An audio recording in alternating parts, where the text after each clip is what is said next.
दर्शकों, आज की यह कहानी सुनने के बाद आपकी जिंदगी बेहद ही आसान हो जाएगी। जिंदगी को कैसे जीना चाहिए और खुशी खुशी कैसे बड़ी से बड़ी सफलता प्राप्त की जा सकती है, इसके पीछे का एक गहरा रहस्य आज मैं आपको एक कहानी के माध्यम से सुनाऊंगा। तो चलिए कहानी की शुरुआत करते हैं। दोस्तों, महात्मा बुद्ध कहते हैं कि शांति हमारे भीतर है, शांति हमारे अंदर से आती है, इसे बाहर ढूंढना व्यर्थ है। लेकिन अगर आप आज के समय की बात करेंगे तो आज हर एक मनुष्य केवल दौड़ में लगा हुआ है। उसे दौड़ना पसंद है, वे दूसरों से आगे निकलना चाहता है और दूसरों से कुछ अलग मुकाम बनाना चाहता है। लेकिन वह यह भूल चुका है कि जिस रास्ते पर वह दौड़ रहा है वह रास्ता कभी खत्म नहीं होता और ना ही आपको कभी मंजिल मिल पाएगी, क्योंकि यह रास्ता अनंत है, इसका कोई अंत नहीं। अंतिम समय में भी जब हम अपने आप को देखते हैं तो हम अपने आप को वही रास्ते पर खड़ा ही पाते हैं जहां से हमने इसकी शुरुआत की थी। हालांकि यह सच जानकर भी लोगों को कोई फर्क नहीं पड़ता। वह तो इस रेस में, इस दौड़ में जितना चाहते हैं, वह अपने आप को श्रेष्ठ साबित करना चाहते हैं। जब कोई उनसे पूछता है कि तुमने अपने जीवन में क्या हासिल किया, तब हम अपना बखान करने से कभी पीछे नहीं हटते। हम इसका जवाब कुछ इस तरह से देते हैं कि हमने अपने जीवन में यह हासिल किया, मैंने अपने जीवन में वह हासिल किया, मैंने इस मुकाम को पाया है, मैंने इतने वर्षों की तपस्या के बाद इस पौधे को हासिल किया है। लेकिन इस बात का असली मतलब केवल वही समझा सकता है जिसने ये सब कुछ पाने के चक्कर में अपने समय को गवा दिया और अभी भी वह इस दौड़ में दौड़ रहा है, क्योंकि उसे अपनी मंजिल अभी तक नहीं मिली। वह इस अनंत रास्ते की आखिरी छोर तक पहुंचना चाहता है, लेकिन जब वह पीछे मुड़कर देखता है तो वह अपने आप को इस रास्ते पर अकेला खड़ा महसूस कर पाता है। और यही हम सबके साथ भी होगा। हम सब भी इससे बच नहीं सकते, लेकिन जो समय से पहले अपने आप को जान पाते हैं, जो अपने आप को समझ पाते हैं, वह इस अनंत यात्रा को पहले ही देख लेते हैं, समझ जाते हैं। वह अपनी हर गलतियों को सुधारने का प्रयास कर पाते हैं। लेकिन जिन्हें यह नहीं पता कि वह कहां जा रहे हैं और उनकी यात्रा कब खत्म होगी, वे लोग इस दौड़ में केवल दौड़ते ही चले जाते हैं। इसे और अच्छे से समझाने के लिए आज की जो कहानी मैं आप सभी के लिए लेकर आया हूं, इस कहानी के माध्यम से आप यह समझ सकेंगे कि हम इस अनंत यात्रा को कैसे समाप्त कर सकते हैं और ऐसी क्या चीज है जिसे हम अपने जीवन में उतारकर अपने आप को समझ सकते हैं, पहचान सकते हैं, जिससे हम अपने जीवन की सभी समस्याओं का समाधान कर सकते हैं। एक समय की बात है, किसी नगरी के एक पहाड़ पर एक गुरु रहा करते थे। उन गुरु की ख्याति दूर दूर तक फैली हुई थी। वह गुरु बहुत ही ज्ञानी थे, लेकिन उन्होंने अपने पूरे जीवन काल में कभी किसी को अपना शिष्य नहीं बनाया। उनके पास अनेक लोग आते और उनसे कहते कि हमें अपना शिष्य बना ले, लेकिन वह कभी किसी को अपना शिष्य नहीं बनाते और वहां से उन्हें भगा देते। इसी तरह से समय बीतता गया। समय के साथ साथ अब युवा गुरु धीरे धीरे वृद्ध हो चुके थे। अब उनकी रोजमर्रा के कामों में भी उन्हें तकलीफ होने लगी थी। तब उनके मन में यह ख्याल उत्पन्न हुआ कि यदि मैंने अपने जीवन में किसी को अपना शिष्य बना लिया होता तो आज वह शिष्य मेरी कुछ तो मदद अवश्य कर देता। लेकिन उस वक्त मैंने किसी को अपना शिष्य नहीं बनाया और अब मेरे पास कोई भी यह तक कहने नहीं आता कि है गुरुवर मुझे अपना शिष्य बना ले, क्योंकि अब उनका शिष्य कोई नहीं बनना चाहता था। सभी को यही लगता था कि वह तो पागल है और कौन उस पागल का शिष्य बनना चाहेगा। वह सभी को भगा देता है, किसी को भी अपने पास रहने नहीं देता। तभी एक दिन एक युवक अपना बोरिया बिस्तर बांधे हुए उन गुरु के पास पहुंचा और उनसे कहने लगा, है गुरुदेव, मैंने सुना है आप बहुत ज्ञानी हैं, आपकी ख्याति दूर दूर तक फैली हुई है, लेकिन आप कभी किसी को अपना शिष्य नहीं बनाते। मैं आज आपके पास यही विनती लेकर आया हूं कि कृपा करके मुझे अपना शिष्य बना लीजिए। आप जो कहेंगे मैं वो करूंगा, लेकिन मुझे केवल आपसे ही ज्ञान प्राप्त करना है। मैंने सुना है अब बहुत ज्ञानी है और इसी इच्छा से मैं यहां पर आया हूं कि वह ज्ञान आप मुझे देंगे, मुझे सिखाएंगे। मैं बड़ी आस लेकर आपके पास आया हूं। जब मैं यहां आ रहा था तो हर कोई मुझे यहां आने से मना कर रहा था। हर कोई मुझसे यही कहता था कि उनके पास ना जाओ, वह बहुत पागल है, वह किसी को अपना शिष्य नहीं बनाते। यदि तुम उनके पास जाओगी तो वह तुम्हें डांट कर भगा देंगे, लेकिन तुम्हें अपना शिष्य नहीं बनाएंगे। सभी लोग मुझे रोक रहे थे, लेकिन मुझे तो केवल आपका ही शिष्य बनना है। क्या आप मुझे अपना शिष्य बनाएंगे? कृपा करके न मत कहिएगा। मैं आज आपके पास बड़ी आस लेकर आया हूं। उस युवक के मुख से यह सारी बातें सुनकर वह गुरुवर उस युवक से कहते हैं, हां, आज से तुम मेरे शिष्य हो। मैं तुम्हें अपना शिष्य बनाता हूं और कल से मैं तुम्हें ज्ञान भी अवश्य दूंगा। धीरे धीरे रात्रि का समय हो चुका था और उतने ऊपर उस पहाड़ी पर पानी का कोई स्रोत नहीं था।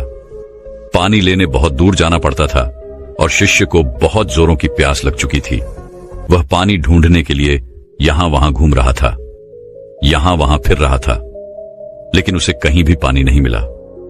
और जब उन गुरुवर ने अपने उस शिष्य को पानी ढूंढता हुआ देखा तो उन्होंने कहा, बेटा, तुम्हें इस पहाड़ पर कहीं पानी नहीं मिलेगा। आज की रात तुम्हें ऐसे ही बितानी पड़ेगी। कल सुबह सुबह हम पानी के लिए निकल पड़ेंगे। उस शिष्य ने अपने और गुरुवर की बात मान ली। उसने जैसे तैसे अपनी रात वहां पर बिताई और अगले दिन सुबह सुबह वह गुरुवर और वे शिष्य पानी लेने के लिए निकल पड़े। वह दोनों एक कुएं के पास पहुंचे। शिष्य को जोरों की प्यास लगी थी।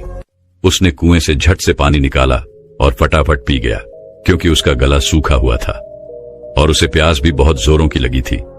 यह देखकर उन गुरुवर ने अपने शिष्य से कहा, मूर्ख कहीं का, मुझे भूल गया। तेरे साथ मैं भी तो प्यासा हूं। क्या मुझे पानी की कोई आवश्यकता नहीं? इस पर शिष्य अपने गुरु से माफी मांगता है और कहता है गुरुदेव, मुझे क्षमा कीजिए। मुझे बहुत जोरों की प्यास लगी थी, जिस कारण मुझे आपका ध्यान नहीं आया और मैंने पानी निकालकर खुद ही पहले पी लिया। लेकिन रुक जाइए, मैं अभी आपके लिए पानी लेकर आता हूं। इतना कहकर उस शिष्य ने एक बार फिर से कुएं से पानी निकाला और गुरुवर को पिलाया। उसके बाद वह शिष्य अपने गुरु से कहता है गुरुवर, आपने कहा था कि आप मुझे कल से ज्ञान देंगे, आप मुझे कल से सिखाएंगे। तभी वह गुरुवर कहते हैं, हां, मैंने कहा था और मुझे याद है। तभी वह गुरुवर अपने उस शिष्य को कहते हैं कि एक बार फिर से इस कुएं से पानी निकालो। शिष्य ने गुरु की आज्ञा मानी और उसने एक बार कुएं से फिर पानी निकाला। यह देख वह गुरुवर अपने उस शिष्य से कहते हैं, भंते, अब तुम ही मुझे यह बताओ कि यह पानी और वह पानी जो तुमने पिया था, इन दोनों में क्या फर्क है? इन दोनों में क्या अंतर है? शिष्य ने अपने गुरुवर की बात बड़ी ध्यानपूर्वक सुनी और उसके बाद अपने हाथ में लिया हुआ वह पानी वह उसे घूर घूर कर देखने लगा, लेकिन उसे कुछ समझ नहीं आ रहा था। उसने कहा, है गुरुवर, यह पानी और वह पानी, इन दोनों में क्या फर्क है? इसे बताने के लिए तो मुझे वह दोनों पानी एक साथ रखना होगा, लेकिन मैं तो वह पानी पी चुका हूं। अब मैं भला आपको इन दोनों के बीच का अंतर कैसे बता सकता हूं? कहीं आप मुझे मूर्ख तो नहीं बना रहे? क्योंकि पानी तो एक जैसा ही होता है, फिर भला पानी में कैसा भेद? शिष्य की यह बात सुनकर वह गुरु अपने शिष्य को बड़े ही ध्यानपूर्वक तौर से देखते हैं और फिर कहते, भंते, जब मनुष्य के भीतर किसी चीज की प्यास उत्पन्न होती है और वह अत्यंत गहरी होती है, तब मनुष्य उस प्यास को बुझाने के लिए, उसका निवारण करने के लिए अपनी पूरी ऊर्जा, अपनी पूरी ताकत लगा देता है और तब उसे केवल अपने प्यास बुझाने का वह स्रोत नजर आता है, वह वस्तु नजर आती है। इसके अलावा उसके आसपास और भी बहुत कुछ होता है, लेकिन उस पर उसका ध्यान नहीं जाता। जिस प्रकार तुम्हारा गला सूखा हुआ था और तुम्हें जोरों की प्यास लगी थी, तुमने कुएं से पानी निकाला और झट से पी गए। तुम्हें एक पल के लिए यह ख्याल नहीं आया कि साथ ही में तुम्हारे गुरु भी खड़े हैं और उन्हें भी जोरों की प्यास लगी हुई है। जिस प्रकार अभी तुम्हारे हाथ में यह पानी है और तुम्हारे चारों ओर भी बहुत कुछ है, लेकिन पानी भले ही वैसा ही है, इसका रंग, इसका स्वाद बिल्कुल वैसा ही है, लेकिन यह वह पानी नहीं है जिसके लिए तुम्हारे प्राण सूखे जा रहे थे। इसी कारणवश देखो, तुमने अभी भी यह पानी अपने हाथ में ही लिया हुआ है। यदि तुम्हें जोरों की प्यास लगी होती तो तुम इस पानी को भी पी गए होते, बिना किसी इंतजार के। लेकिन अब यह हो सकता है कि तुम इस पानी को फेंक दो या इसे कुएं में वापस डाल दो। इस कुएं में जितना भी पानी है सब एक ही है, सबका रंग, सबका रूप, सबका स्वाद एक ही जैसा है। लेकिन ये तो हमारी मन की स्थिति के कारण हमें ये अलग अलग नजर आता है। अर्थात सब कुछ तुम्हारे भीतर परिवर्तन होता है, बाहर कुछ नहीं। अपने गुरु की यह बात सुनकर शिष्य बहुत खुश हुआ, उसे बड़ी प्रसन्नता हुई। आश्रम से निकलते वक्त वो अपने साथ एक पोटली लेकर निकला था। उस पोटली में उसने लेखनी रखी थी। उसने तुरंत ही वह लेखनी निकाली और गुरु के कहे शब्दों को लिखना शुरू कर दिया। यह देखकर वह गुरुवर अपने उस शिष्य से कहते हैं, भंते, यह तुम क्या कर रहे हो? इसके जवाब में शिष्य अपने गुरुवर से कहता है गुरुवर, आपने जो कुछ भी कहा मैं उसे भूलना नहीं चाहता। यह सब मुझे सीखना है, मुझे याद करना है, जिस कारण मैं इसे लिख रहा हूं, और बाद में मैं इसे याद भी कर लूंगा। तभी तो मैं ज्ञानी बन पाऊंगा, तभी तो मैं लोगों को ज्ञान बांट सकूंगा।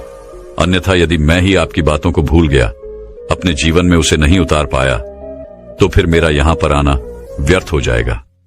गुरु ने अपने उस शिष्य की सारी बातें ध्यानपूर्वक सुनी और उसके बाद वह अपने शिष्य से कहते हैं, भंते, ये सब तो ठीक है, लेकिन अब चलो, आश्रम चलने का वक्त हो चुका है और फिर हमें अभी भिक्षाटन के लिए भी तो जाना है।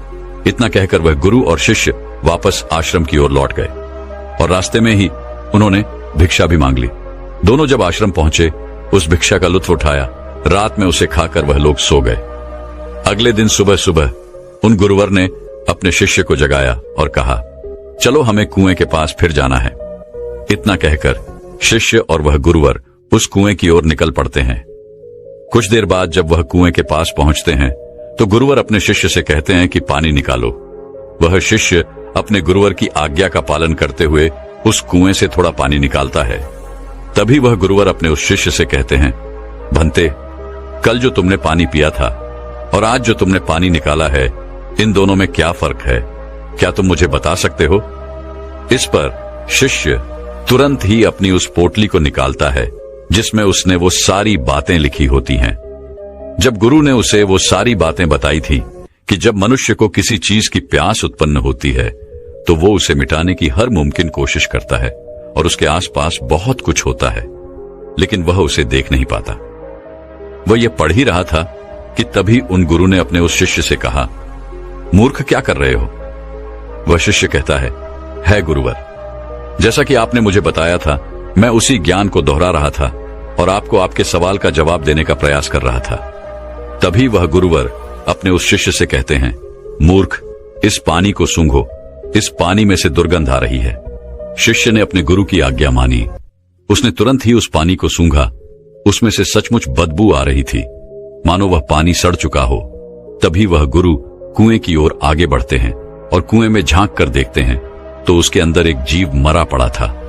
जैसे तैसे उन गुरुवर ने और उस शिष्य ने मिलकर उस जीव को कुएं से बाहर निकाला और उस जानवर की ओर इशारा करते हुए और गुरुवर अपने शिष्य से कहते हैं, भंते, क्या तुम इसे देख पा रहे हो? इस पर शिष्य कहता है, हां गुरुवर, मैं इसे देख पा रहा हूं। तभी वह गुरुवर कहते हैं, इस पृथ्वी पर जिसने अब भी जन्म लिया है उसकी मृत्यु निश्चित है। वह एक न एक दिन मृत्यु को अवश्य प्राप्त होता है। जब एक मनुष्य जन्म लेता है तो उसका जीवन संपूर्ण होता है और मृत्यु शून्य होती है, लेकिन धीरे धीरे जैसे जैसे समय बीतता जाता है, एक एक दिन ढलते जाते हैं, जीवन घटने लगता है और मृत्यु संपूर्ण होती जाती है। किसी की भी मृत्यु यूं ही अचानक नहीं हो जाती। जब कोई भी प्राणी जन्म लेता है तो उसके जन्म से ही यह प्रक्रिया शुरू हो जाती है और अंततः हमारी यात्रा जन्म से मृत्यु तक अपना सफर तय कर लेती है। हाँ, यहाँ पर यह जरूर होता है कि किसी के लिए तेज प्रक्रिया होती है और किसी के लिए यह प्रक्रिया धीमी होती है, लेकिन यह प्रक्रिया सभी के लिए काम करती है और सभी को एक न एक दिन जन्म से लेकर मृत्यु तक का यह सफर तय करना ही पड़ता है। शिष्य ने एक बार फिर से अपनी लेखनी निकाली और गुरु की इन सभी बातों को लिखना शुरू कर दिया। तभी वह गुरु हैं, क्रोधित होते हुए अपने उस शिष्य से कहते हैं, चलो कुएं की ओर चलो। यह देखकर वह शिष्य घबरा जाता है और अपने उन गुरुवर से कहता है गुरुवर, मैं तो अभी जवान हूं और मैं अभी मृत्यु को प्राप्त नहीं होना चाहता, कृपा करके मुझे छोड़ दे। तभी वह गुरुवर अपने उस शिष्य से कहते हैं, बेवकूफ, मैं तुम्हें कुएं में धकेलने नहीं जा रहा। मैं तो यह कह रहा हूं कि कुएं के चारों ओर एक दीवार खड़ी कर देते हैं, जिससे और कोई इस कुएं में ना गिरे, जिससे किसी और को व्यर्थ अपनी जान ना गंवानी पड़े। दोनों ने बड़ी मुश्किल के साथ कुछ लकड़ियां इकट्ठा की और कुएं के चारों ओर एक दीवार बना दी, जिससे अब उस कुएं के अंदर कोई नहीं गिर सकता था। इतनी मेहनत करने के बाद गुरु और वह शिष्य वापस आश्रम लौट आए। धीरे धीरे ऐसे ही कई दिन बीत गए। शिष्य अब उन गुरुवर के साथ अपना अधिकांश समय बिताता था, उनका सारा काम करता था। एक दिन उसने देखा कि उसके गुरुवर बहुत प्रसन्न है। तभी वह उन गुरुवर के पास पहुंचा और अपने उन गुरुवर से कहता है गुरुवर, आज आप बहुत प्रसन्न दिख रहे हैं, क्या मैं आज आपसे कुछ पूछ सकता हूं? तभी वह गुरुवर अपने उस शिष्य से कहते हैं, हाँ अवश्य। तभी शिष्य कहता है गुरुदेव, आप मुझे कोई ऐसा ज्ञान दीजिए जो सबसे बड़ा हो, जिसके आगे मुझे कोई और ज्ञान अर्जित करने की कोई आवश्यकता ना पड़े। वैसे भी दिन ब दिन आप वृद्ध होते जा रहे हैं और आपकी मृत्यु कब आ जाएगी यह मैं नहीं जानता, इसीलिए आप मुझे वह ज्ञान दे दीजिए। तभी तो मैं आपके ज्ञान को लोगों तक फैला सकूंगा, तभी तो लोग आपके बारे में जान सकेंगे। वह अपनी लेखनी लेकर बैठ गया, इस इंतजार में कि गुरुदेव उसे कुछ बताएंगे, कोई ऐसा ज्ञान जो बहुत बड़ा है। लेकिन उन गुरुवर ने अपने उस शिष्य से कुछ नहीं कहा, बस वह चुपचाप बैठ गए।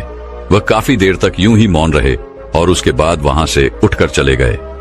वे शिष्य चुपचाप ये सब देख रहा था और जब वह गुरुवर वहां से उठकर चले गए तो उसने लेखनी से लिखा, सबसे बड़ा ज्ञान मौन।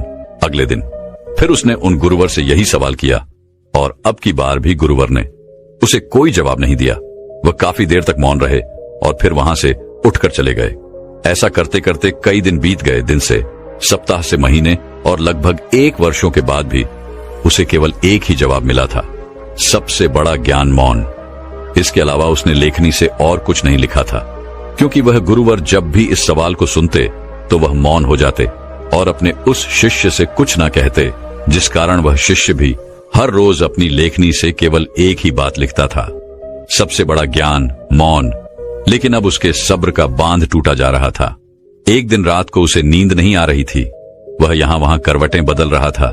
चांदनी रात थी। वह आश्रम से बाहर निकला और बाहर बैठकर यह सोचने लगा कि आखिर गुरुदेव मुझे वह सबसे बड़ा ज्ञान क्यों नहीं दे रहे? क्या वह मुझे देना नहीं चाहते, या मैं अभी इस लायक नहीं हूं कि उस ज्ञान को समझ सकूं? इस प्रकार उसके मन में हजारों सवाल चल रहे थे, हजारों तरह के विचार उत्पन्न हो रहे थे। तभी अचानक उसे एक पक्षी की आवाज सुनाई पड़ी।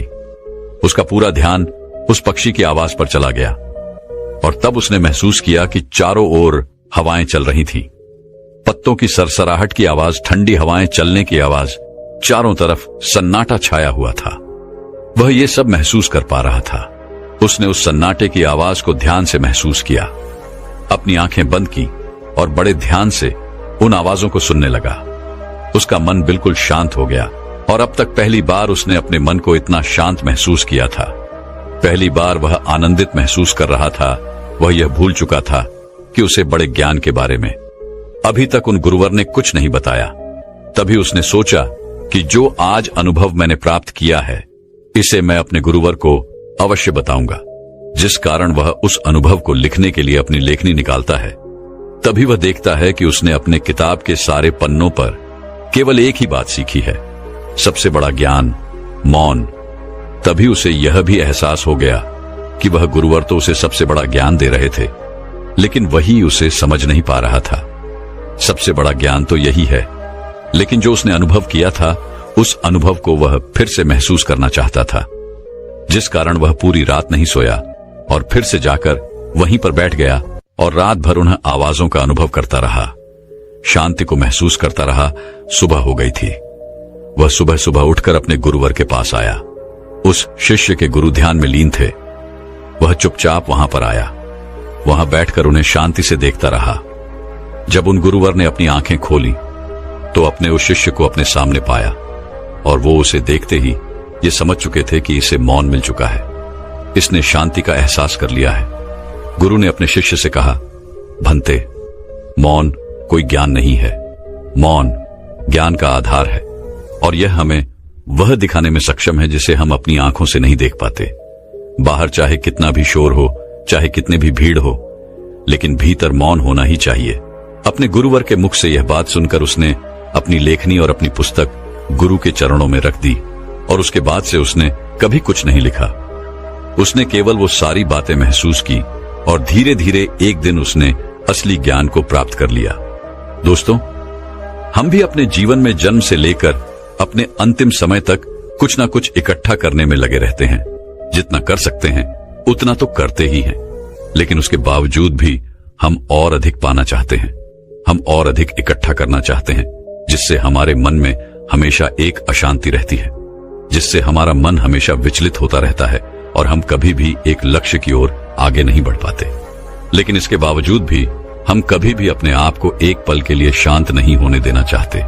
एक काम से दूसरा काम, दूसरे से तीसरा, तीसरे से चौथा, इसी प्रकार हम अपना पूरा जीवन यूं ही गंवा देते हैं। लेकिन हम कभी भी एक पल के लिए मौन नहीं रहते। इसी कारणवश हम जीवन भर केवल भागते रहते हैं, लेकिन अपने भीतर की उस शांति का अनुभव कभी नहीं कर पाते, जिस कारण हम सब कुछ प्राप्त करके भी कुछ नहीं प्राप्त कर पाते।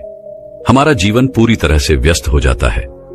इसलिए दोस्तों, अगर आप भी अपने जीवन में भागते भागते थक चुके हैं, तो एक पल के लिए मौन धारण करें, क्योंकि वह आपको वह ऊर्जा प्रदान करेगा जिससे आप अपने जीवन में एक सही दिशा प्राप्त कर सकेंगे। अपने भीतर झांकने का प्रयास करें।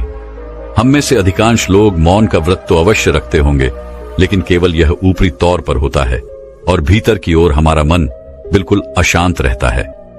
हमें किसी चीज में चैन नहीं मिलता। हम केवल यहां वहां भागते रहना चाहते हैं, कुछ न कुछ इकट्ठा करना चाहते हैं, जिससे हमें कभी भी शांति नहीं मिल पाती और हम यूं ही इस जीवन के भाग दौड़ में लगे रह जाते हैं। अब आप में से कई लोग यह कहेंगे कि मौन कैसे प्राप्त करें, कैसे हम अपने भीतर की ओर जाके, कैसे हम अपने मन को शांत करें। तो इसका एक बहुत ही सीधा और सरल उपाय है, ध्यान। अपने विचारों को, अपने आप को ध्यान से देखें। आप दिन भर क्या कर रहे हैं, आप कहां पर, कितना समय दे रहे हैं। जब आप